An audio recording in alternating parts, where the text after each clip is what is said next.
Third down and 20. What is going on? Welcome back. Episode 56 of the 3rd and 20 podcast. My name is Frank Entwistle. We got the main man, Ryan Steed, on board. Steed, we're getting right into it. N'Keal Harry requests a trade. I want to hear your take. What do you think he goes for? B, if he goes for any, does he even have a market? What is going on here in New England with N'Keal Harry, you think? I'm not shocked that he requested a trade. The way he's played on the field and, just kind of his demeanor, it just feels like he needs a new landing spot. He's been kind of going toward that bust trend, and especially them spending money this free agency to load up this receiving core and spend the money on the tight ends. Maybe it's kind of like Belichick, all right, hinting at him, really, you might not have a spot on this team anymore. I'm trying to get back and competing, especially when we get all our guys back from COVID. You've had your shot. What he goes for, we were talking about it before. I really didn't know. Maybe a fifth. I still think that's a little bit of a stretch. I'm not an N'Keal Harry believer, so I don't think I would realistically give much for him. But for teams that like him, I saw today that the Cardinals are one of the favorites for him. Maybe if they just want to pick up a receiver and a young coach like Cliff Kingsbury, if he sees something in N'Keal Harry, maybe that's a new landing spot for him to show what he can prove. It actually surprises me. I didn't know that the Cardinals were the favorites for him, just because I thought the Cardinals, their number one position they'd be looking to add is tight end after bringing in A.J. Green, drafting Rondale Moore, drafted receivers every year, it seems like. Not saying that they don't necessarily need more, and obviously they're in that spot where they're trying to win a championship, so any good players are good players. It doesn't really matter where they're at. Yeah, I agree with you, though. I was just going to say the two other favorite teams are the football team and the Falcons, who I really don't see them making a move for that. And football team, I don't know. I don't necessarily love a lot of those landing spots. I was thinking Chicago could definitely be a potential landing spot. Philly, I thought, could use him. Philly could be something. Even Pittsburgh. I'm not sure if the Patriots want to deal into Pittsburgh, but I thought that Pittsburgh, in terms of getting another big-bodied receiver as a depth piece, maybe because I think the problem, though, is that he doesn't offer anything on special teams, it seems like. Mm-hmm. And he just kind of has a niche skill set. So like you said, I think he's worth at most a 5th-round pick, and that's if he has a market and you really desperately need a receiver. Maybe the Browns. I think the Browns could definitely use him as a contending team, a big body receiver, a team that likes having those big receivers. But from what I've heard, they really like Donovan's Peoples-Jones, and they're getting Odell Beckham back and Higgins, and you already have Landry there. So it seems like, is it worth spending resources to bring in N'Keal Harry? Personally, if I was a GM, I would not touch N'Keal Harry unless it was with a waiver claim or a 7th. I was not a huge N'Keal Harry guy when he was coming out. I'm not really a huge fan of those 50-50 ball winner receivers. I mean, if you listen to the pod, that's one of the reasons I'm definitely lower on Jamar Chase than other people, is because he's just one of those types of receivers. I've seen the tail. It works. There are guys that can definitely do it, and we've seen it work in the past. It's just, it's not, to me at least, a reliable skill set unless you are legitimately insane, which N'Keal Harry I did not think was at the time, and I don't think he is now. So I guess the other question with N'Keal Harry is, can he turn it around? I think that's the thing. His landing spot would have to fit perfect for him, because we've seen receivers in the past dug themselves out of this grave, and he's not going to turn into that elite first round receiver the Patriots hope and dream that he would be. But the thing is, if he could find a spot on a contender and make a couple plays here and there, but I think at best what you're hoping to get out of N'Keal Harry is just kind of a role guy, a guy comes in and does his job. It's funny because I actually do think he can turn it around for a couple of reasons. Like you said, we've seen this time and time again where just a change of scenery, if it's going to help any position, it's usually the receiver position. I mean, his agent does somewhat have a point. Like, to a certain extent, yeah, you have to be good, but it is a little bit about opportunity, right? If you're not Hmm. getting the targets, you're never going to be able to put up the numbers. It is like that to a certain extent. Obviously, if you're a sick receiver, you're probably going to work your way up the depth chart and get targets. I understand that part of it. But the other reason is that, I mean, we've seen some really good receivers come to New England and struggle, right? Like Yeah. Chad Johnson, Chad Ochocinco kind of said it. He has, I forget what his show is, and he's everywhere, right? And he said, like, dude, it's different there. You're not a player. You're just another guy, no matter who you are, except if you're like Tom Brady. You're just Or a like guy. Randy You're Moss. replaceable. There's always someone behind you. And he said it's just different than every other Hmm. team. Like, so as a first round pick, if you're expecting to come in there and be the guy, like that's just not what the Patriots are. That's not how Bill Belichick rolls. So he was just always in that weird kind of situation because most first round picks when they come in are the guy. They are the Hmm. dude that's like, hey, we're expecting you to come in early, have success. We're going to give you the opportunity.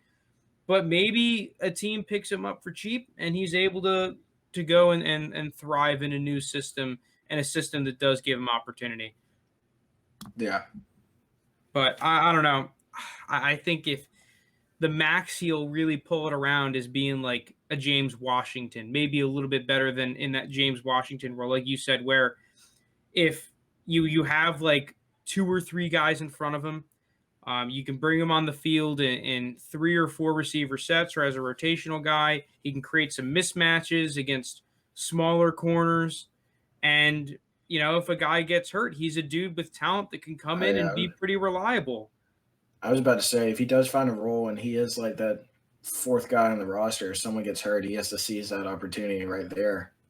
And, it's going to sound like a dig at N'Keal Harris saying, oh, well, I think he could be a James Washington. But, like, I think people need to realize that's a good role in the NFL. And, like, James Washington's a good player, but I think the similarities between a guy like N'Keal Harry and a guy like James Washington is that they are just not versatile enough and are not insanely good enough at what they have a competitive advantage in to be a number one or number two guy. Because that's Hmm. generally the receivers that are the number two and number one receivers on a team. It's either you do something insanely well and you can just consistently make a living doing it, or you are incredibly versatile and have a bunch of different ways that you can beat a guy. And when you're a James Washington or an N'Keal Harry, it's not that you're a bad receiver or a bad player. You're just there are parts of your game that heavily limit you, right? For Yeah. whatever reason. They're flawed. Yeah, and for those two guys, to me, it's like, well, you just can't really separate, right? And even even if you're a good 50-50 ball guy, you've lost a lot of it since college, right? You're just nowhere near the 50-50 ball monster you were in college. Um, so what are you going to do? Like, you can only get so much playing time and so much opportunity if your skill set's that limited. But I think that's the role he could definitely find if he goes to in a situation. You got anything else to add? No, I'm good on N'Keal Harry. Hope the best for him though, wherever he lands. Yeah, I mean, to a certain extent, it didn't really feel like he was ever given like the reins, right? I don't know if Well, that's the right way to remember put it. he started off his career hurt, right? And then he comes back like mid to late season, and that's when the Patriots were like, what did they start that year? Like 8-0, 9-0, Yeah, and the like, and offense just that couldn't do anything.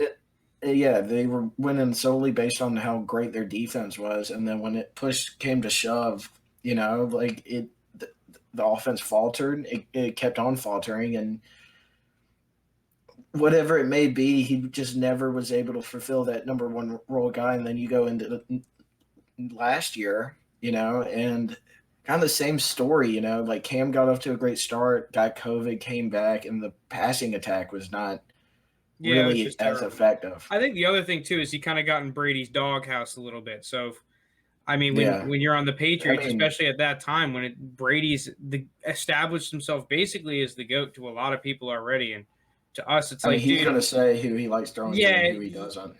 dude, yeah. If he doesn't want a guy on the field, they're not going to be on the field. That's They're just not kind going of to the be way the playing. news goes. Let's go into some fantasy football talk, though. So, kind of haven't talked a lot about fantasy football. You know, we have the Dynasty podcast that I'm sure some of you listen to, but we've been neglecting the redraft crew, right? We've been completely neglecting the normal redraft fantasy football players. So, next couple of episodes, including this one, we're going to be talking about a bunch of redraft stuff. And I want to start it off with redraft draft strategies. We talked about it last year, but I want to get back into it again. So, I'm going to start it off. This is just normal league settings. It's not super flex redraft or tight end premium or anything. It's just standard fantasy football redraft league. I guess you can count it as PPR, whatever. Regardless, I am the kind of guy in these regular fantasy football redraft leagues, I stack running backs Mm-hmm. every single year. I personally think that drafting a receiver in the first round is the ultimate bait. And I think one of the great examples of that this year is Devontae Adams. First, for a bunch of reasons. First off, if you just look at passing numbers year in and year out, even Aaron Rodgers, some of the best quarterbacks, will fluctuate between 25 and like 50 passing touchdowns. And guess who they're throwing the ball to? These receivers. Dude, Aaron Rodgers just threw like 50 passing touchdowns last year. Not actually, but it was pretty damn close. Yeah, it's like 45, 46, Like something when you crazy. have that crazy of a year, you're just bound for regression. Even if he's on the freaking Packers, right? That's the other thing behind it. We don't even know if Aaron Rodgers He, or Devontae Adams are going to be on the Packers come the start of the season. I do not advise drafting him in the first round. I don't care what happened last year. I don't care how good he is. To me, I see touchdown regression and I see an uncertain Aaron Rodgers. Like, if I'm in a high stakes fantasy league, no shot am I drafting Devontae Adams within like the first 15 picks, maybe even more. mm, I agree with that because in my league, it's a keeper league, but when the normal draft was when we started it, I stacked running backs. You know, you're gonna miss on some, but you're gonna hit on some, and it comes to a point in these leagues where running back is very thin because the bridge of the point differential in running back is so much huger than like say a quarterback or receiver because you can find these mid round guys to fill in these receiver holes like a Cooper Cup or so, a Robert Woods, and you know if you have three capable running backs, you can use that as trade bait later on. Yeah, I think that you kind of put it best, maybe even better than I was going to put it. Receivers, I can find a receiver one, not every year, but somewhat consistently in round 5 or 6, or maybe round Yeah. 4. It happens every year, right? There's guys that you can pick up even beyond that, right? Stephon Diggs, I imagine, was maybe one. I mean, Justin Jefferson was obviously one of them, but you're never. Yeah. I don't really advise going out there and picking, going rookie heavy and getting rookie fever in your redraft leagues. I think that Yeah, is you're, a bait. it'd be pretty insane to see another rookie have a year like Justin Jefferson, you know. Um, but yeah, like generally speaking, you're not going to find these insane stud running backs at that part of the draft. And guess what? If you do, you win leagues. Like, and it's usually the James Robinsons and the James Connors. Like, if you're able to find one of those guys, I mean, you're basically guaranteed a playoff spot, barring catastrophic stuff to your early round picks. So to me, I want to stack running backs early. The only reason I would not stack running backs early is if I want one of these elite level tight ends. And Mm-hmm. playing tight ends is always tough. I don't think that I have like a set strategy on how to get tight ends. The way that I do it, I just in dynasty and in redraft, I play them for value. You kind of just set a general range. Hey, if George Kittle or whoever your tight end one is here, I'll draft him. Right. It doesn't matter what pick I have. Like, I'm not drafting him before, let's just say, I'm not saying actually just, but for argument's sake, 203, the 15th pick. I will not draft a tight end before the 15th pick. Anywhere after the 15th pick, I will draft my tight end 1. And then you set that for tight end 2 and tight end 3. And you only do that for the legitimate stud tight ends. And I think right now I have like a stud let me pull up tight ends real quick. So you obviously have Travis Kelce, Darren Waller, George Kittle. Those are like the big 3. And those are the only ones I would really take with a high round pick.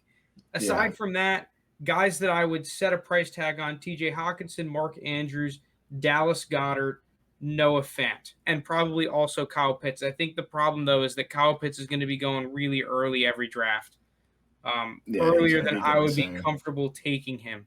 But I think that those guys I would set a price tag on, every single one of them. After that, I mean, like Logan Thomas and Robert Tonyan are guys that I like, but you don't necessarily have to like when those guys are getting drafted, it's like, yeah, they're going late anyway. So you're almost just like, think about it. Point. Logan Thomas probably went undrafted in every single league last year, and he finished the number 3 tight end last year. And that's the thing. I don't know. It's going to be tough finding those guys, but I do like your strategy on the tight ends, because I do like having that one certified tight end, just a beast of a tight end like a George Kittle, where if I can snag him in the second round, then I'm chilling and I don't have to worry about it. I know week in and week out he's going to produce, and I don't have to worry about that position. Because people find themselves like, playing the waiver wire every single week during these redraft leagues, just trying to find a tight end who's even, who's either hot or just someone they need to play because he's not on a bye. So speaking of drafting tight ends early, we'll get into we're going to go through all the positions, guys that we like. The next episode we'll say the guys that we're fading. But the one thing I will say about drafting a tight end early, if you say with your second round pick, I'm going to pick up George Kittle, let's say, right? I think with your other picks then, you shouldn't be shooting for the stars. And to me, that means guys like Joe Mixon and, a lot like DeAndre Swift, all those kinds of guys, Najee Harris, I would be avoiding those guys if I went tight end really early, because the one thing I don't want to have happen if I draft a tight end in the second is have all the other picks bust out and I get screwed. If you play the value game with tight end and end up picking one up in the 6th or 7th round, hey, that's fine. Go ahead and take the risk on these boomer bust running backs, right? Because your roster, you have the capability of doing so. You have the necessary depth. If I draft a tight end in round 2, and round 1, I'm always taking a running back, right? Let's say I end up with Nick Chubb in round 1, George Kittle in round 2, 2 guys that I know are good, that when they're healthy, they'll be playing well. The last thing I want to do is start taking guys that have uncertainty after that. I'm just not going to have the depth, because let's just say I do take Mixon, won't be there in round 3, but let's just say who's a running back?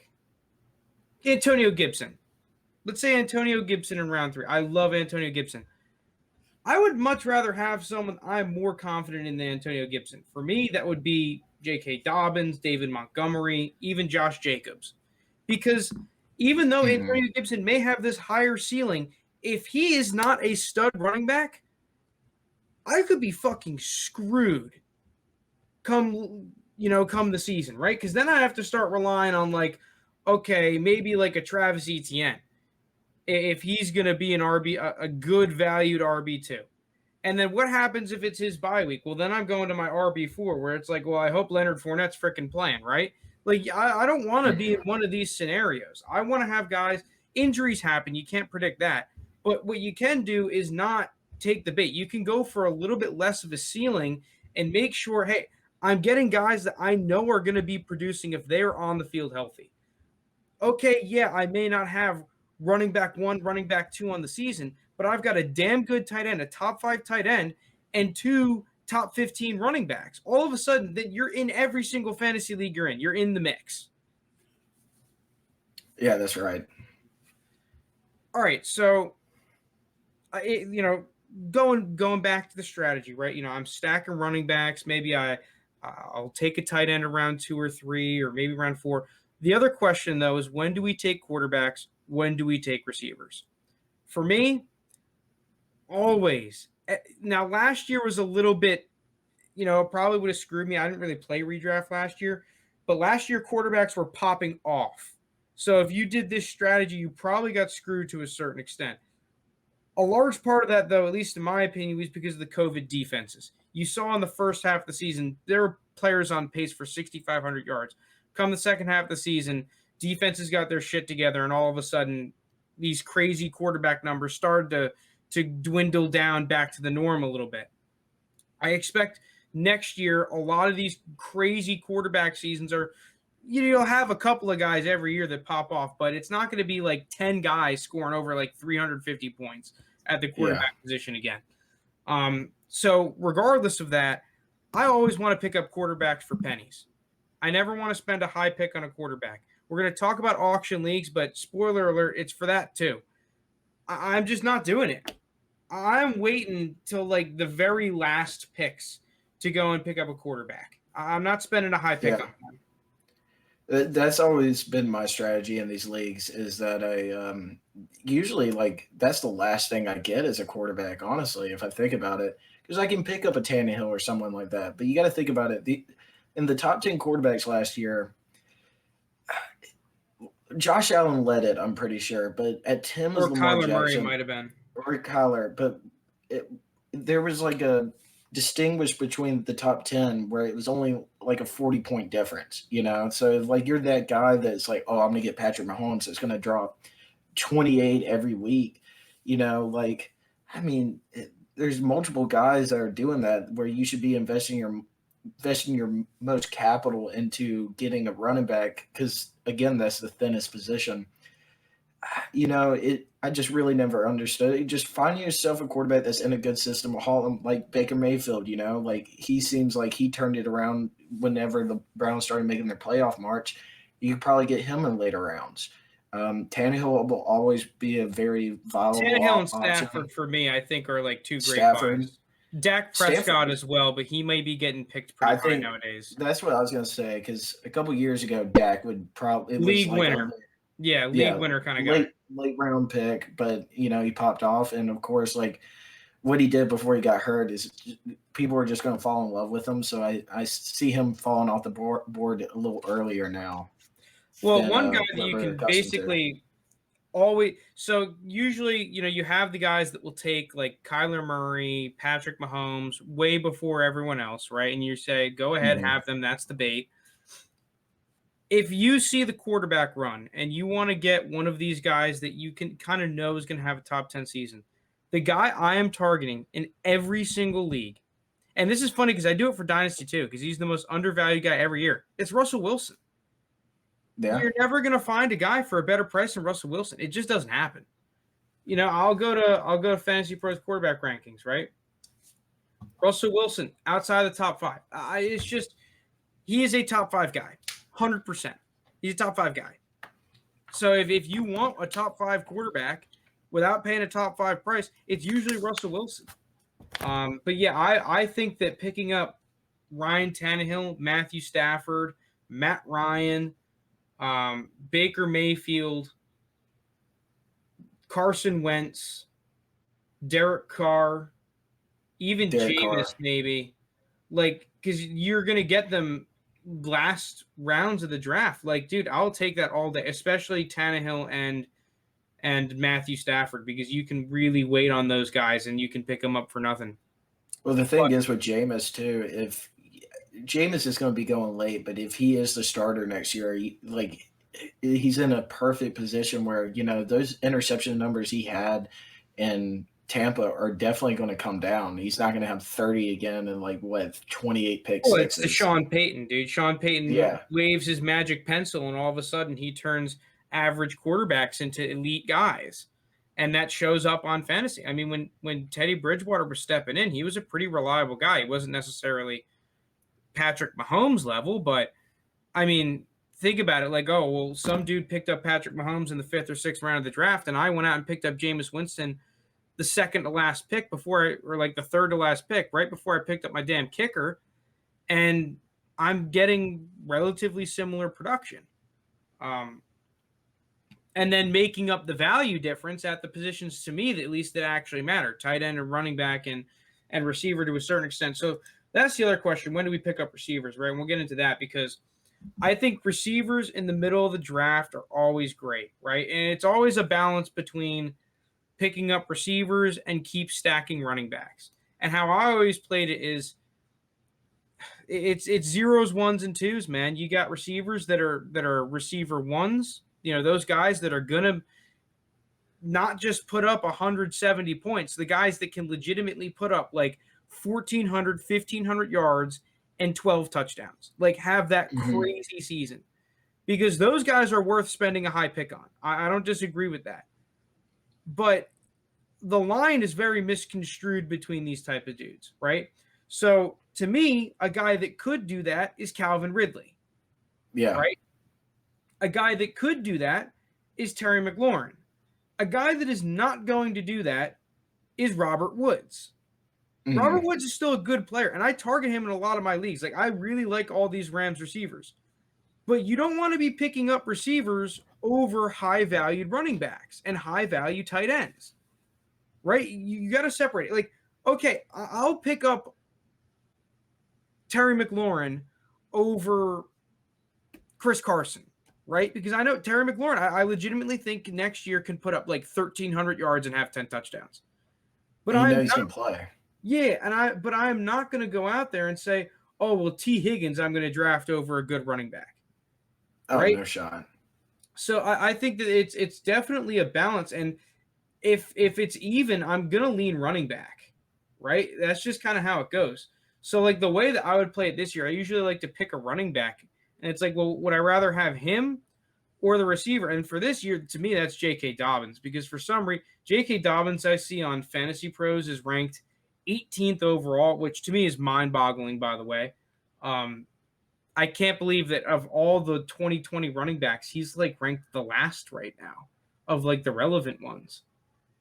Crazy to me, because I think he's the second best. You could probably pick him up in round 4, round 5, I'd imagine. That's the game. Like, let's just go through all the receivers. Like, okay, yeah, the top 5, you'd probably rather have them over J.K. Dobbins, but like Allen Robinson, I'd rather have J.K. Dobbins. Amari Cooper, I just want the running back depth. Yeah, I'd probably rather have J.K. Dobbins. Robert Woods, Chris Godwin, C.D. Lamb, I'd probably all rather have J.K. Dobbins. And then once you snag up all of your running backs and you have like 3 guys, right? Let's just say first 4 rounds, I pick up a tight end and 3 running backs, or 3 running backs and a Calvin Ridley, right? Then all of a sudden it's like, okay, well, now I can fill in and pick up Adam Thielen's, Cooper Kupp's, Brandon Ayuk's, Odell Beckham's, Deebo Samuel's. Like, then I could pick up these receivers that at the end of the day have just as much of a chance as freaking C.D. Lamb at high-level production. Yeah, especially someone like Deebo, too. Like, you got to remember he's hurt, but like he got hurt at the beginning of last year. But, I mean, you saw how he was. He worked very well in Shanahan's offense, and I understand, like, people are going to say, well, CD, like, they're going to throw 50 times a game with Dak, and CD's going to get so many targets, and he had such a great year last year. I mean, it's not wrong. But, again, it comes back to that point where you have to value running backs over these receiver guys when you can just plug in the holes from then on out. Well, yeah, every week I want to be starting 4 running backs. If we have 2 flexes, right? If we're starting 2 running backs and we have 2 flexes, every single week I want to play 4 running backs. That's my goal. And, dude, I will sacrifice receiver depth for that. I am very glad picking at the trash pile of receivers because there's 1,000 of these guys that can put up points. Emmanuel Sanders. Dude, he's a good player. He can put up some points.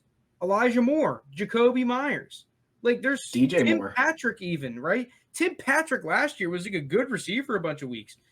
That doesn't really happen at running back. And if it does, people are putting in all their waiver claims for that guy. Dude, I will, like, I want 5 or 6 running backs I can choose between, a halfway decent tight end, and I will sacrifice a quarterback and receiver. That's basically the strategy, right? At least my strategy. I think that you and me, we've always had a similar Yeah, strategy. We've done a we lot of tend to drafts follow the together. same way. We've had a lot of Yeah. success in redraft leagues. So I guess we can start going into, we've already hit on it to a certain extent, specific players that we want to target in these leagues. So this is going to be somewhat redundant, but I'll go through some of mine at quarterback. Steed, you can add on any guys. Dak Prescott, Russell Wilson in terms of the high value guys, because you don't have to pick them as the first, second, and third quarterback off the board. Usually not even the fourth, because the top 4 guys are usually Mahomes, Josh Allen, Kyler Murray, Lamar Jackson.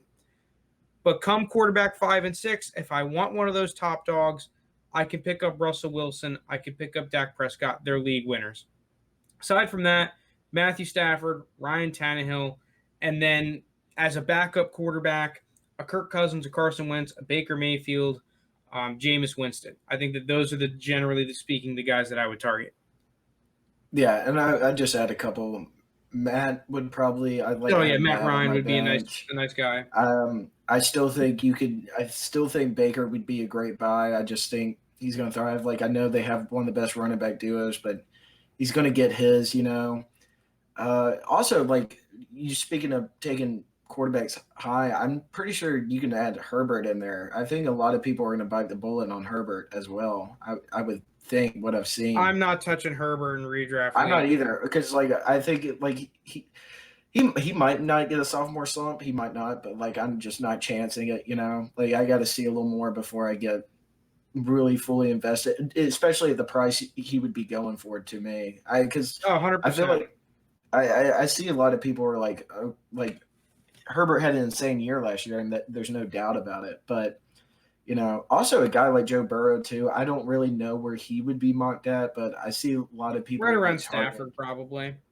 Yeah, the I thing mean, is, going on Herbert, I would rather take Jalen Hurts and Tom Brady over him, and it's not even like a question to me. Jalen Hurts would be a good buy. I still think because of Jalen's running ability, he would probably go a little higher, and then then you just got to look at the running backs on the board then. But Jalen Hurts is going to be a fancy to fantasy owners just because of his running game as well. Yeah, I think that Jalen Hurts is a good buy. You can add him to the list of quarterbacks that I would want to buy because his price is just favorable. Okay, let's go into running backs. We can almost, because we want to stack running backs, we can kind of spend time through each round who we're trying to get. Okay, obviously you have the top dogs. I really don't think you can go wrong with a lot of these guys. Christian McCaffrey, Dalvin Cook, Alvin Kamara, Saquon Barkley, Derrick Henry. Where I think the bait starts to set in is right around here. Ezekiel Elliott and Austin Eckler. I would, Shipping. yeah, I'll let Yeah, someone take else it away. take him, to be honest, for different reasons. Ezekiel, I think he's a good player. I think he have a good year. I have him more down as like a high-end RB2 than I do certified stud RB1, just because every single time I watch him, it's like, and I own Zeke in a dynasty league, and like I'm pulling for him to do well. It's just, dude, I watch these games and I see a different Ezekiel Elliott than I did 2 years ago. I think it's just because like look at his progression throughout his career. It's been a steady trend down. Yeah. Maybe not as drastic, but like last year it definitely took a big dip. And that's the thing. You look at a big name like Ezekiel Elliott, you're like, well, this guy's done in the past. Like, I can get him here in the second round, and I'm just getting a bargain. It's not really a bargain. He Well, you're fell getting that him in way the for middle a of the reason. first. You're not even getting him in the second. Oh, yeah, middle of the first, yeah. But, like, he just doesn't belong there anymore, in my opinion. Whether he belongs or not, I don't care. The thing is that you're not going to win the draft in the first round, but you can sure as hell No. lose the draft in the first round. Oh, And to yeah, me, yeah. picking Ezekiel Elliott and Austin Eckler, like I understand they have a ton of upside, but I'm not looking to win the draft for my first round pick. I'm looking to take a guy that I know is going to be playing and playing at least at a halfway decent level. So to me, I would rather have Nick Chubb over Ezekiel Elliott and Austin Eckler and even Aaron Jones.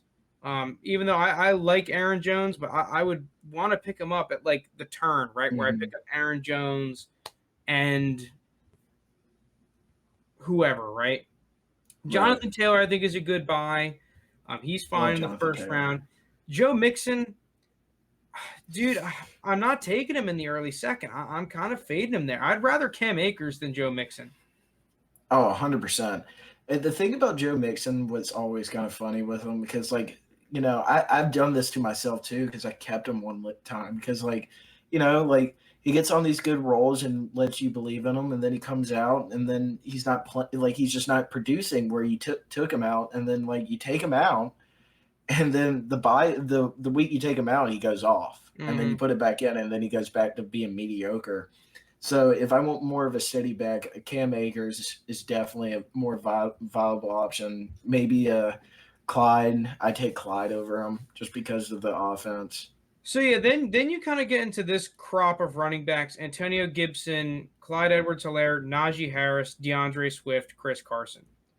First off, I would rather have J.K. Dobbins over every single one of those guys. Second off, I'm not necessarily fading these dudes, but kind of like I said earlier, I do not want to have to rely on these guys to be an RB1 or a high end RB2 necessarily. Like, If rely I on. could Like get they Antonio easily, Gibson you're as the drafting them flex, to be a high end RB2, but right after that, if I draft one of these dudes, I'm drafting another running back to make sure, mhm. like, hey, okay, now I have three. I have an RB1 and two RB2s, just in case. Like, dude, if Clyde Edwards-Helaire goes out there and starts just playing inconsistent again, whether he's good or not, okay, well at least I have a David Montgomery or a Josh Jacobs, a guy that is like good Yeah. behind him. And then if they're both good, well, fuck that. There's the strategy. I'm starting three good running backs every week. Yeah, it's funny because you bring up Josh Jacobs, and we made a trade in our dynasty league for him. But I said earlier, like I just wouldn't buy Zeke just because of the steady downtrend.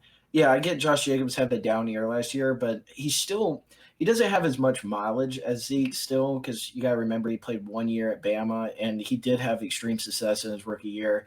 I just think it was more of just a down year for him. That is one guy I would buy to have a little bounce back season and actually be a good RB2 for your team. Yeah, I don't even think he really had a down year last year. Like statistically And speaking, his I yards think per everybody carry will. maybe. Yeah, I think that everybody. Well, that's the thing. He's going to get a lot of carries. Just what Gruden's going to do. Well, But dude, it's just I think people fail to understand that the Raiders at one point during last season basically had an entirely new offensive line starting from the guys they had in the beginning. And I think it's that's going to be one like of the that this reasons year why too. they lost. I mean, aside from their absolutely trash defense, their entire offensive line was hurt.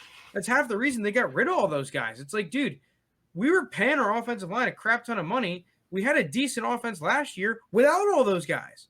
Why the hell would Yeah, we want them? Like, yeah, it really doesn't matter. so, dude, like running backs at the end of the day are a product of their offense. And Josh Jacobs, right now, I'm seeing on Fantasy Pros, which obviously is not the gospel, but you get the general tier break around him. hmm Like RB22, that's freaking ridiculous. I would rather have Josh Jacobs than Clyde Edwards-Helaire. I'd rather have Josh Jacobs than Chris Carson. I'd rather have Josh Jacobs, honestly, than probably Antonio Gibson. Just as a guy to rely on. It's I love Josh Jacobs. I love J.K. Dobbins in these drafts. Dude, there are a lot of good price running backs. Like all the running backs in this tier: J.K. Dobbins, Miles Sanders, David Montgomery, obviously Josh Jacobs, even Mike Davis. Like, dude, I like Yeah, these running backs. I am stacking all these guys. Last one, Javonte Williams. I love. I'm drafting him. Ronald Jones, I think, is extremely underpriced. I think he's miles ahead of a guy like Chase Edmonds. Um, Obviously, if you're in a standard league, Chase Edmonds don't draft him. Um, Last ones. Who else would I take? Me, I think Damian Harris. I'd take the shot on.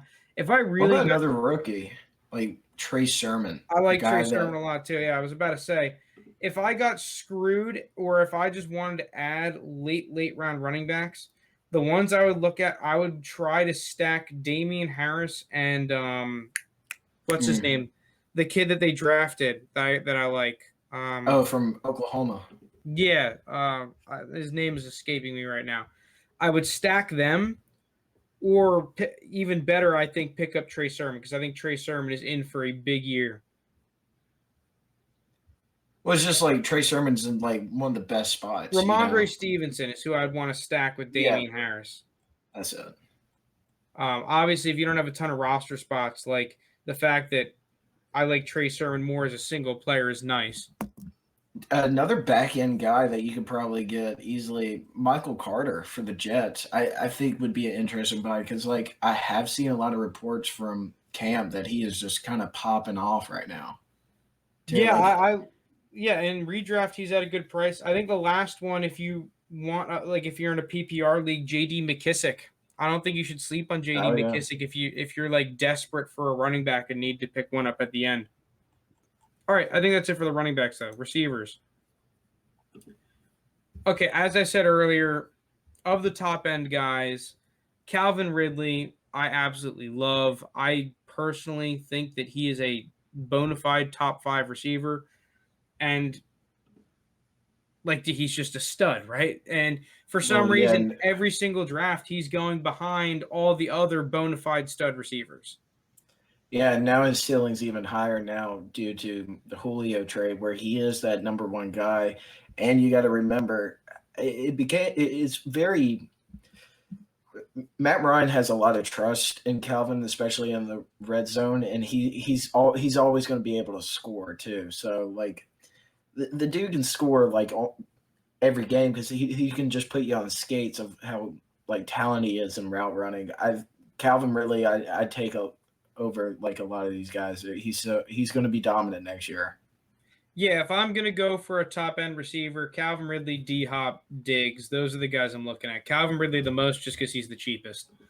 Other than that, as I said earlier, Terry McLaurin, I think is a guy that if you were to ask me, well, who's the lowest dude on this rankings list that has the best chance of finishing as the wide receiver one, it's Terry McLaurin. And on Mm-hmm. Fantasy Pros, he's ranked at 12 behind Allen Robinson. I think that's fantastic buy. He's the type of dude that in a Yeah, lot that of leagues is. I'd look at taking as my wide receiver one eventually. Um, then you kind of get into this crop all these dudes that I just kind of like, if you just kind of pick the last one that's available. Robert Woods, Ayuk. Amari Cooper, Chris Godwin, Julio, DJ Moore. DJ Moore is another one that's like I actually think he's pretty good. Cooper I Cup. would love DJ Moore. Probably put Brandon Ayuk in there as well too. Yeah, Brandon Ayuk. Odell, I think, is being kind of underdrafted. So it's like all those dudes, even Debo, right? Like Debo, Will Fuller, all these guys. They're all being like, I'll scoop up all these dudes. Yeah, just I'm gonna wait once I get my What running about a back room pretty Galladay? confident. I You think think he's gonna. Galladay's in the next tier? If he falls, that's fine. I'm not necessarily gonna pick him above his ADP. Right now, he's being drafted as a wide receiver too. I Mm. don't think I'd have him in my top 24 receivers, and he's ranked number 24. He'd be close to it, but we're not going to go into the guys that we're fading. Other back end guys that I like, Jerry Jeudy, I think is all right. I don't think he's the best pick. Jarvis Landry's kind of in that same boat. I actually do really like some of these guys though. Devontae Smith and Laviska Shenault are two dudes that the back end of your draft you can pick up.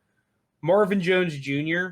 is like if you want to Oh find a yeah. player that will every year beat his ADP, it's Marvin Jones Jr. Like he's guaranteed to. Yeah, Him and because he Cole has. Beasley. Yeah, because Marvin Jones has that one week where he just drops 40 points. You know, it's crazy. He's so good, and people just got to put some Oh, he's respect on definitely Marvin slept Jones' on. name. Yeah, other than that, it's like Paris Campbell. I think is like a back end dude. Brashad Perryman maybe they can put up some points, and then No, you can Michael always take a Pittman. flyer on the rookies: Elijah Moore, Rondell Moore, other low end guys. Jacoby Myers, I like. Hmm. Um, yeah, I'll scoop all these dudes up at the back end of the draft after I have my plethora of running backs and my solid tight end. Yeah, I mean, like, just look at this. Like, even as a back end guy, Russell Gage now is going to be the 2 for Atlanta. I And the thing is, like, when he's on the field, he gets targets. Now, like, he has to prove on his catching ability, but, he's getting looks. And when he plays, like, he gives you valuable points just to have someone on your bench for depth. And if he does start popping off, he could be a look in the back end for me. All right, so let's move on into the tight ends before we get into auction stuff. Honestly, like, dude, this year, I actually agree with the consensus tight end rankings to a certain extent. I think they're pretty good. Like, I think I'd bump Dallas Goedert up a little bit because I think that Dallas Goedert is basically just as good as Mark Andrews, and that he's going to be heavily used this year. But I like the tight end ADP. I'm going to draft him at their ADP. Like I like tight ends. I think If they're I about can right. nab a Darren Waller, like if I'm at the turn in the first round and I can nab a running back in Darren Waller, fuck yeah. Like I will gladly go running back Darren Waller and then like a Terry McLaurin and another running back and then another running back after that, and then fill in receivers and my quarterback, defense, kicker, and there's my team. Yeah, that's easy. But Yeah, I don't really have anything against their rankings. I like them for the most part. yeah, it's just where do you want to pick them up? Do they fall to you? I think that if I was looking at a back end tight end, they have it pretty accurately ranked. I'd look at Robert Tonyan and Logan Thomas. Mike Gesicki has Hmm. been hated on so much by the community that I think he's actually at a pretty decent spot, even though I'm not a huge fan of him. If I really got screwed, who would I take? Let's see. Oh man, you're just looking at the wasteland. I guess Gronk, Get Gronk in there, hope for a touchdown. basically. Uh, Maybe I'd pick up Jonnu Smith. what about Irv Smith Jr.? No, I think he's a bait. I think he's a bait and a half. Well, I'll talk Really? about him next episode. Don't worry. Tyler Higbee's a bait. All right, kickers and defense. I think it's just a week to week thing. I'd waiver those guys unless you just manage to pick the best guy. I honestly like. I don't know if this is part of your strategy, but dude, I do it every year where I kind of push the envelope a little bit and just always get Justin Tucker. I just want the certified best where like I never have to worry about it. But I also think you can put Koo in there too now because Koo's pretty good. Well, also he plays in a dome, so generally speaking, you don't have to worry about weather crap. Yeah. I don't know. I looked at Justin Tucker's numbers over average compared to other kickers. You like basically he gives you half a point or like a point, and I'm not really going to draft him around above or a round or two above his ADP for a single fantasy point every week. I think that you're better off getting better running backs and receivers and whatever tickets to the lottery that you can get instead of picking up a kicker. It's just you don't have the upside there, so I'll leave it to waivers or the very last pick in the draft. I actually think there's Right. more upside in your defense than your kicker, to be honest. Because like if you True. just If you look get at that it stud defense. in your leagues, like it's generally like I've been using this strategy. I go on team rankings and I look at teams that just give up the most kicks because that is a better indicator of kicking points than how good the kicker actually is. Unless they Okay. suck ass. If they just miss the kicks, then obviously you're not going to score. But Like a generally Cody speaking, if Parkey. you're an NFL kicker, you're not always missing kicks, and if you do, you get cut halfway through the season. Oh So yeah, they like, won't stand with it. and it like to a certain extent, the defense play like the off for defense is the offense you're playing against determines your points. But like, dude, you could have started Miami's defense against any team last year, and they would have produced. Like even against the Chiefs, they picked off Patrick Mahomes like 3 times and put up a good week.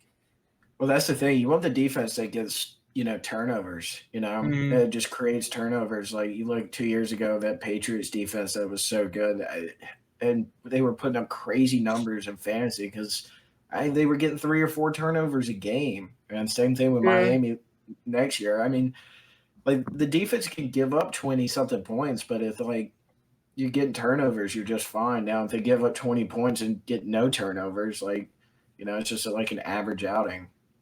Yeah, it's all about the turnovers. All right, let's get into auction stuff. Um, Auction drafts. So auction drafts, a lot of the strategies that have implemented in redraft leagues and auction leagues do overlap, but there definitely is a difference. And the biggest difference is in auction leagues, I don't focus as heavily on stacking running backs. And the reason for that is the top running backs go for way more than the receivers. Even aside from maybe like the top two receivers, the like guys like McCaffrey and Saquon, at least last year when I did play auction leagues, like they went for out of a $200 budget, 10 to 15 more than like a DeAndre Hopkins, right? And that matters because that 10 to 15 come middle to end of the draft can nab you a good player, right? That's the difference between Really, yeah. nabbing like an Austin Eckler and a Nyheim Hines. At least a couple years ago, Austin Eckler, right? Like that's the difference. So like I think the first thing that I want to say about auction leagues is if you're going to go for the big ticket items, you better be calculated about it. Because if you blow 130 of your budget on two players, you only got 70 left, and you're going to have to be super bargain buying for the rest of your team and pray that those two dudes you picked up are studs or you picked up the best bargain buys in your league and a couple of them. So, first things first is I set a price on all the big ticket items. If you want to completely not pay for someone, that's fine. Like, I agree with that. But in terms of the Saquon Barkleys and the Alvin Kamaras and stuff, unless you have a very specific strategy around, okay, I'm going to spend 120 on this. I know I can pick up these two dudes for a single dollar, this quarterback for two, a couple other running backs for 10. That's fine, right? Go ahead. You can be all freaking MacGyver about it. But if you're just willy nilly, like, oh, I want Alvin Kamara, like 54 seems like a good price. No. Do a couple of mock drafts, see what some of these guys go for, and set a very reasonable price for them. So, like, let's say out of a $200 budget, Dalvin Cook, you set at 50 bucks or like 52 bucks. Yeah, you're probably not going to get him for that. But I am going to bid all those players for my price tag every single time. And you will be surprised at some of the deals you get. Because me and Steed did an auction league a couple years ago where we did that with George Kittle. All the freaking auctions that we did, he was always going for like 32 to 30 to 35. We picked him up for 25. And this is not a scrub league. We paid like, I think we paid a decent amount of cash to be in that league. I forget exactly what it was. But like, we picked him up for 25 budget. And we were just like, what the hell just happened? Because we bid on every single player that we kind of liked for a price that was very fair. And you end up with some good deals doing that. And you don't overspend. Do. So that's the biggest thing for auction leagues is don't be a freaking idiot and don't chase the bait. Just set a price tag on all the guys that you want. And yeah, you can go a little bit above for some dudes, but in auction leagues, it's more so about value than it is about stacking the players that you want. Yeah, I agree. And also, like, just reiterating, you have to do a couple mock drafts and auction leagues to get the hang of it because it is very. I think it would be very tempting, especially if you have a $200 budget and you see like, oh, dude, like I could just blow this all right now, and CMC is going to just carry me to the championship. No, I think you still go on the strategy where you can find like you can kind of moneyball it. Really, you can find these budget guys and get people out of these, and just have the most money in these mid rounds and just kind of bully people around on players that you really like. Okay, so let's just go in the other ways that I differ from my redraft strategy in auctions because obviously it's a completely different format. I actually really like targeting receivers in auction leagues. And the strategy that we've employed in all of our auction leagues that I absolutely love is you get the stable, they're going to produce wide receiver ones for way cheaper than the flashy wide receiver ones. So who am I talking about? Keenan Allen, Mike Evans, Amari Cooper, those guys. Because guys like D-Hop are always going to go for that top ticket wide receiver price. All these other dudes go for 10 to 15 less. So I want to, Cooper Kupp is another one. Like, dude, I want to snag up all the veterans that everyone knows are going to produce but for some reason will not pay the actual wide receiver one price for. We stack these guys, right? In our leagues, dude, like we picked up in every auction league like Keenan Allen, Mike Evans, and Cooper Kupp, and we paid the price of like,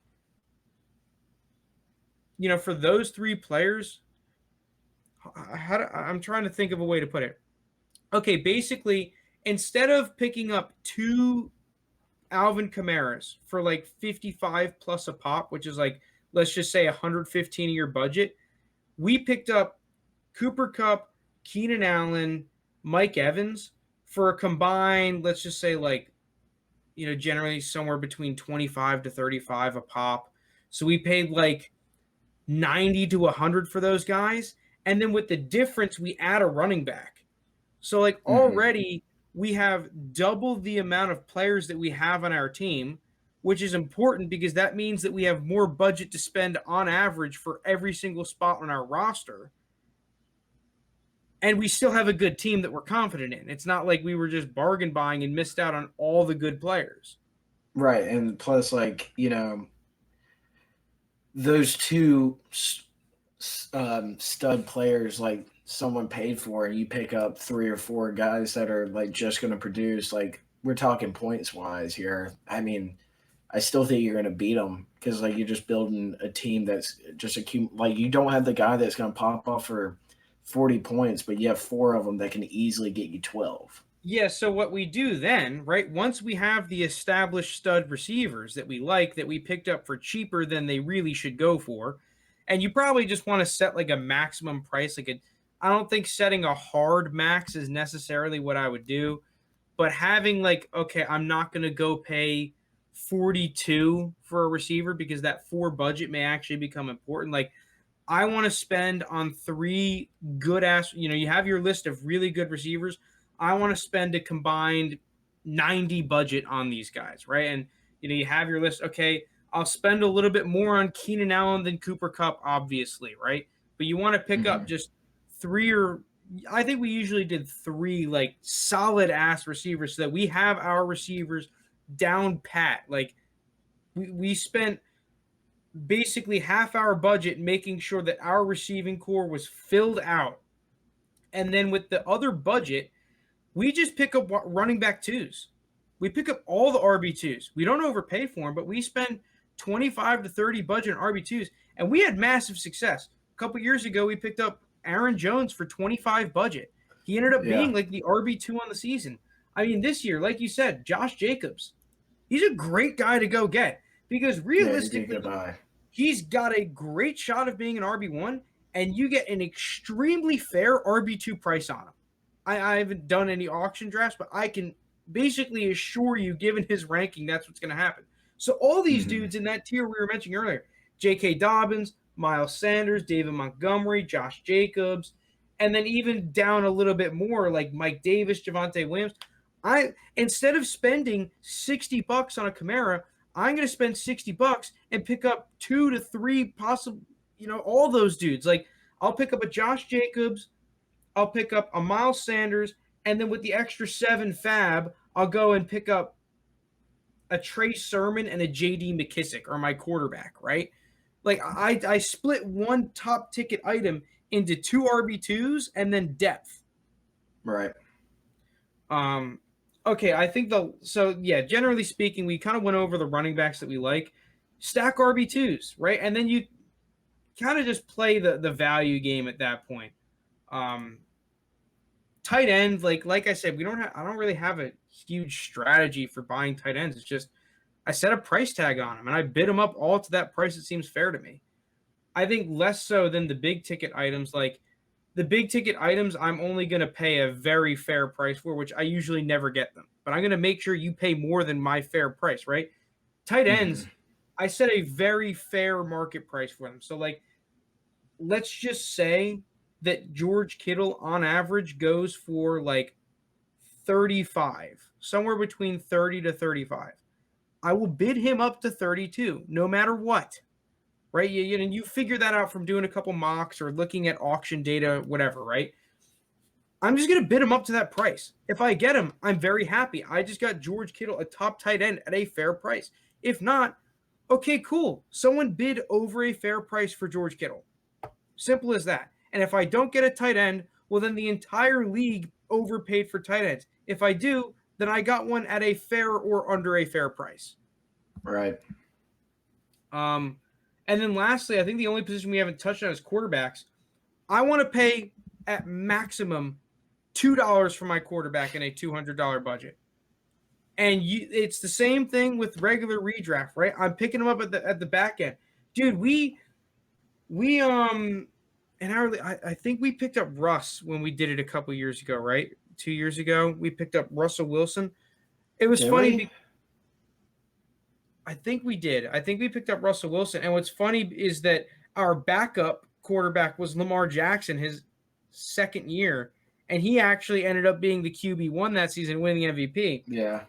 Both of those guys you could have got for $1 or $2. I think we bid $2 on Russell Wilson because I really wanted him. But you could have got Lamar Jackson that year for $1. You can get a QB1 for $1. You can. Oh yeah, easily. And usually I'll nominate the quarterback I want. Like, okay, yeah, maybe if you really want the guy, go ahead, pay $3 for him. But that's the very max. I'm not paying more than $3.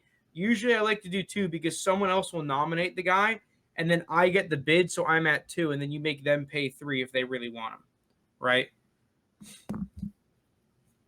So quarterbacks, new maximum is $3, not $2. Putting that down, writing that down. I like that. New max 3. But yeah, I'm not paying more than 3. That's 1.5% of your budget, right? Yeah. Not going over that. I'm spending the rest on receivers, running backs, and tight ends, the things that actually matter. Yeah, I want the meat of the team. And then I'm not even sure, like kickers and defense, I'm not spending any money on. No shot. I guess a $1 max, which is like, yeah. I might not even nominate them. I might just go in the waivers and pick them up after the draft is done. Unless I really want someone. Matters. Like I said, I think it matters more for defenses than it does for kickers, to be completely honest. I agree. All right, sorry, Steve. I kind of rambled on there for a while. I actually really like the auction form. Maybe we should do another one. I'm down, dude. I did the auction was honestly probably the most fun draft I've ever done. It feels like you have more control in the auction leagues. It's like, because in redraft you can just get into a pick that you hate. Like I notoriously hate picking in the very middle. Like I hate pick 6. It's not fun because when you're picking in the very middle, it's like the other guys determine who you pick to a certain extent because you kind of always have to pick for value. Whereas if you have the turn, you can make the swing plays, right? You can, okay, I'm going to go running back, and all of a sudden there's 2 less running backs, or like I'll go receiver, whatever, right? Whereas in the middle, it's like, okay, well, everyone just took running back in front of me. Maybe I should take a receiver. Okay, well, all these dudes just took receivers. Hey, maybe it's time for a running back, right? Yeah, I do think the auction draft you have much more control, and you do control more of your team because like you don't have to worry about that snake kind of like draft and just getting boned. Okay, last thing I want to talk about for auctions before we end the episode. Who are the bargain buys that you would go for? Quarterbacks we kind of already mentioned. I want to go for the meaty guys, like the running backs. I know we've mentioned a lot of these dudes because, like, generally speaking, like there's a direct correlation between your draft pick and your auction value. But Ronald Jones is a dude that I really like. I think that he's a dude that's an RB2 priced as an RB3, and he's not a sexy RB2, but I mean, you can have him as like your 4th running back with our auction strategy. Like you can probably pick him up for like $10, and he's a phenomenal buy. Put Damian Harris probably in that book too, then. Yeah, I like some of the rookies, right, that we mentioned earlier. Trey Sermon, I think, is a fantastic buy that you can get for probably like less than $5. Michael Carter might have a little more hype, and you may actually have to pay up for him, but it's nothing crazy. It's nothing groundbreaking. Yeah, J.D. McKissick is a guy that you can probably pick up for like $1 or $2. That I think is all right. Who else is there that I'm looking at? Everyone else, all these really lower end guys, I think you'd probably want to end up on waivers. But yeah, I guess we can get into some of the RB2s that we like.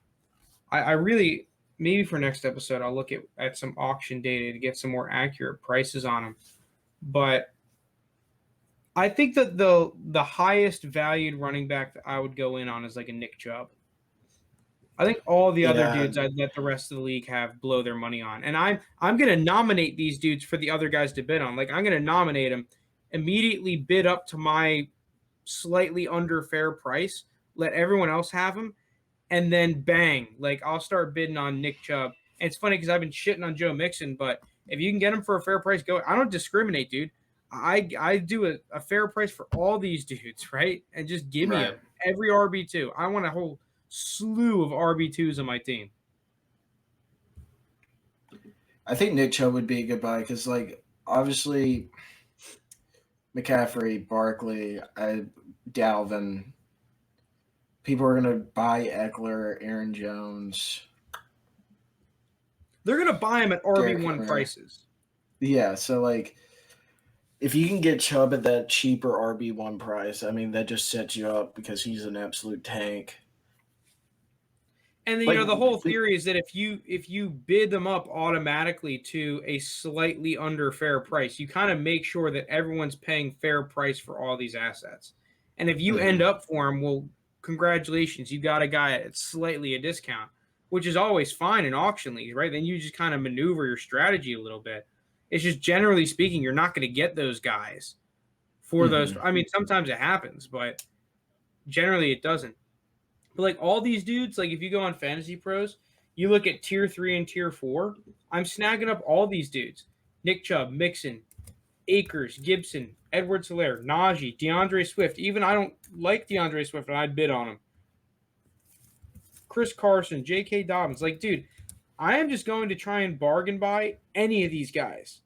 And I'm not going to discriminate. I'm not going to say like, oh, well, Miles Sanders, I don't like, so I'm not going to bid on him at all. Like, no, dude, if I can pick up Miles Sanders for under a fair market price, I will gladly do it. I agree with that. Looking at the other tiers. And I guess receivers, we can go into receivers before we end, that we would put in that tier 1. Like, so we mentioned a couple. Keenan Allen, I think Terry McLaurin is in there, Amari Cooper, Robert Woods, Mike Evans, Julio, DJ Moore, Cooper Kupp, Adam Thielen, Brandon Ayuk, Odell. Courtland Sutton's interesting. I think he's around there. Deebo Samuel. Yeah, Deebo for me. Just because you can pick him. He's more of like a bargain buy kind of a guy than like I'm going to pay a wide receiver 2 price for him. Everyone below them is like bargain buying to a certain extent. About like a DJ Chark. He's interesting.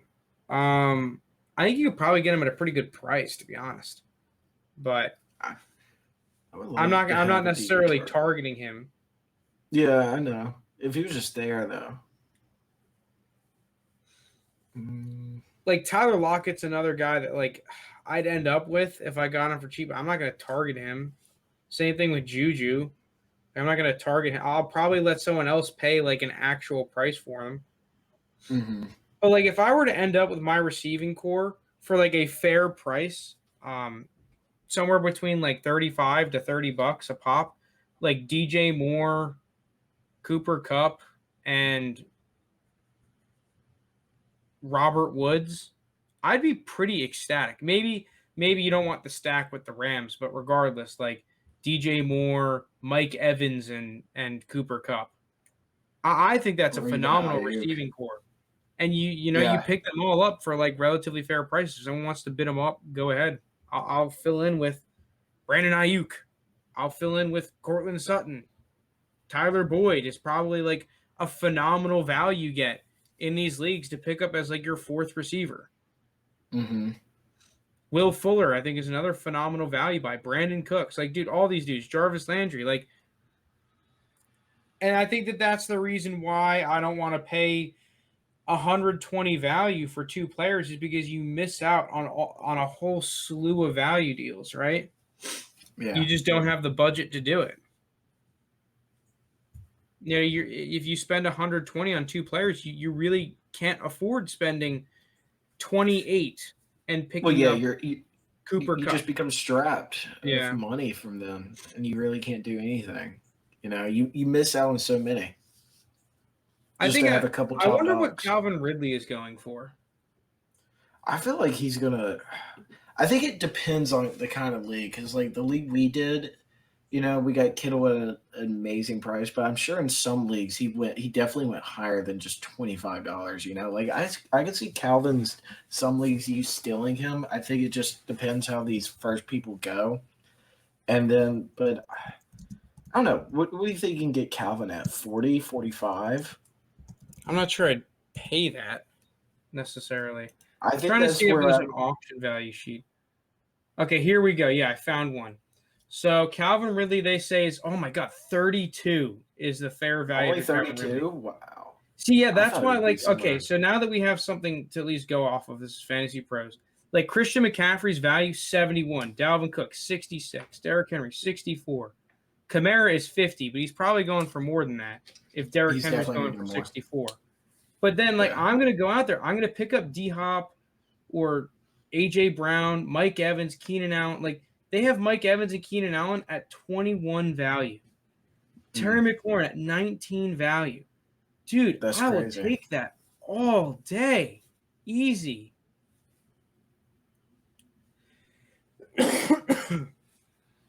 Yeah, and I I'm can't not, believe dude, they Calvin have was only Josh Allen at 32. $27. Kobe, I'm not paying 27 for Josh Allen. Yeah, I'm not doing that either. Just I'm gonna, because you're gonna find another guy, you know. dude, they have Matt Stafford at 3. Yeah, I'll pay my 3 fab, my $3 for Matt Stafford and be chill, or my $2 for Matt Ryan. Gladly. Do you could pick up Deshaun Watson maybe? Just take the shot on Deshaun. You could take the just because this probably be the lowest you could ever buy him at an auction draft. But yeah, like Tyreek Hill, his value is at 42. Devontae Mm, Adams at 40. Those guys I'm probably staying away from. I would pick up Stephon Diggs, Calvin Ridley at 32 a pop. DeAndre Hopkins at 29 seems like too good to be true, to be honest. Like those 3 I would definitely pick up to lead my receiving core and bid them up to that price 100%. They have like Travis Kelce, they have his fair value at 39. I'd bid him up to like 36, 37. And if someone wants to hmm pay more than that, go ahead. I think I'd rather pick up because they have George Kittle and Darren Waller at 29 and 27 respectively. I'd rather save the $10 and go for one of those guys. Yeah, you easily could. So I would bid those guys up to their fair price, probably a little bit more, like 30 a pop for them, maybe even more, like 31, 32. But yeah, Steve, I actually think I want to do an auction draft again with you. So we'll Let's do it. yeah, Just find maybe a we'll good league. stream it. So Yeah, we could do that. Yeah, let's do that. We got to find a good league because the last league we were in was pretty good. yeah. But that's going to do it for the episode. If you want to see stuff like that, more content, follow us on Twitch. Jeez, link is in the description. We stream all the episodes. But if you made it this far, thank you so much for watching. Thank you so much for listening. We really appreciate it. We're going to come back next week with guys that we're fading and strategies that we don't agree with, and kind of just more redraft and auction league fantasy football talk. We're going to kind of try and fill that in until the season starts ramping up a little bit more. But thank you so much for Yeah. listening, and peace out.